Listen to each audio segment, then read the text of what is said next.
The next part of SEO is what we call off-page SEO. So this is everything outside the website. There's several parts to that. There's links from other websites to yours, which are called backlinks.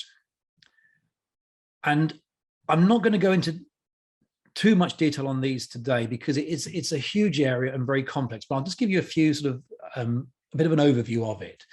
There's also Google Business Profile, which used to be called Google My Business, which is Google's database of companies and the information on them it contains within. There are citations, which are directory listings, things like Yale.com, Facebook, 192, the phone book, anywhere that your company is listed online. Obviously, social media is another sort of off the website database of information about your company and what you're doing, and reviews are another one. So, and all these have a factor in your search ranking. So they all need to be considered and they all need to sort of work well.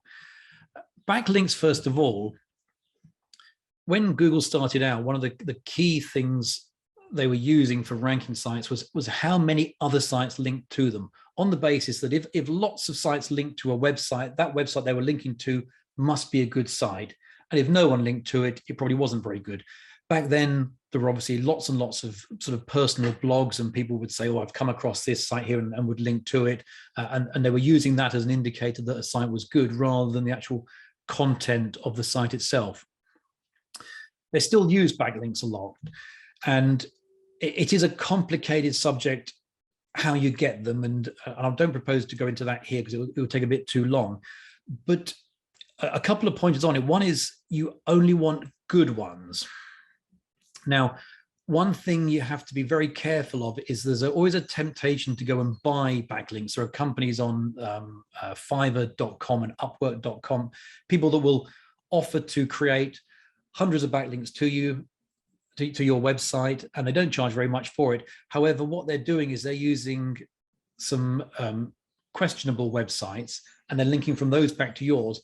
And the moment they do that, you get what are called toxic links, which sort of harm the authority of your website. So my only real point on backlinks, as far as this is concerned, is don't buy them. You know, don't go off and buy them from a questionable company, because you'll end up with a lot of rubbish, which will in turn hurt your website in the long run. At some point in the future, I will go into backlinks in more detail, but it's quite a complex area in terms of how you put together a strategy for creating them and generating them. What's a lot easier is claiming your Google Business Profile. Now, this used to be called Google My Business. They're changing the name at the moment, so you may know it as Google My Business. Every company should have one. And all you need to do to check you have got it and you've claimed it is search for your name in Google, click on Own This Business, and one of two things will happen. If it's already been claimed, it will show you a bit of the email address of who's claimed it. If you don't recognize that, then click on Request Access, and it will take you through a couple of screens for you to claim it yourself. If no one's claimed it before, then you can click on the Manage Now button, and it will again take you through a couple of screens to take over management of it. So the first step is to claim your Google Business Profile, your Google My Business Profile. Then you want to set it up properly, and you need to do a few things. You need to make sure the company name is correct and matches the website. So I've used this example here because I think everything's set up well. Use a local address, not a PO box. Preferably a local phone number rather than an 0800 or a 0345 or whatever. You need to have the website address on there, which is where we're at. There we go. That link there will open the website. And you want to upload photos. Google loves photos in their business profiles, and really as many as possible. Things like work you've done, staff, office, fans, all that kind of stuff. And ideally taken with a mobile phone, because when you take it with your mobile, it attaches what's called a geotag to it, which shows the location the photo was taken in. And by doing that and loading those photos onto your Google business profile, Google will keep on seeing the areas you're working in. So if you're in Manchester and most of your customers are in Manchester, they'll keep on seeing you appearing in Manchester and will know that for people searching in the Manchester area, you're a company that's very relevant to them. Last thing is to have your opening hours on here.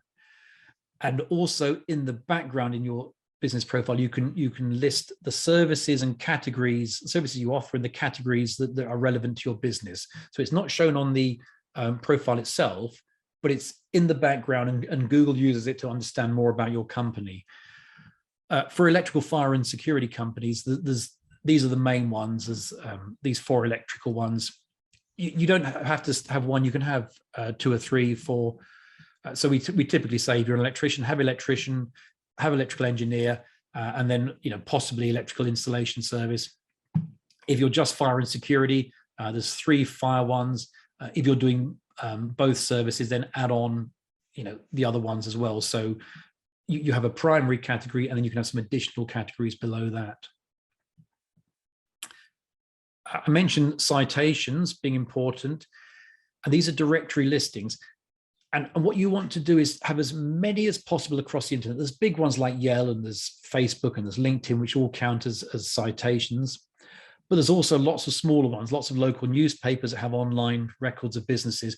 And you want to be in as many of those as you possibly can, because they're all pointing back to your website, and Google will see them all and know that if you're in all these different directories, you're probably a good company, and they're okay showing you high up in search results because people are going to find you to be a good supplier of whatever services you're offering. The key thing with them is what's called NAP, name, address, phone number. Google is trying to make sure that these 3 things match in all the different citations they find. So make sure the company name is consistent. So don't be ABC CCTV in one place and ABC Limited in another place. Make sure you've got one company name that's shown in all these different directories.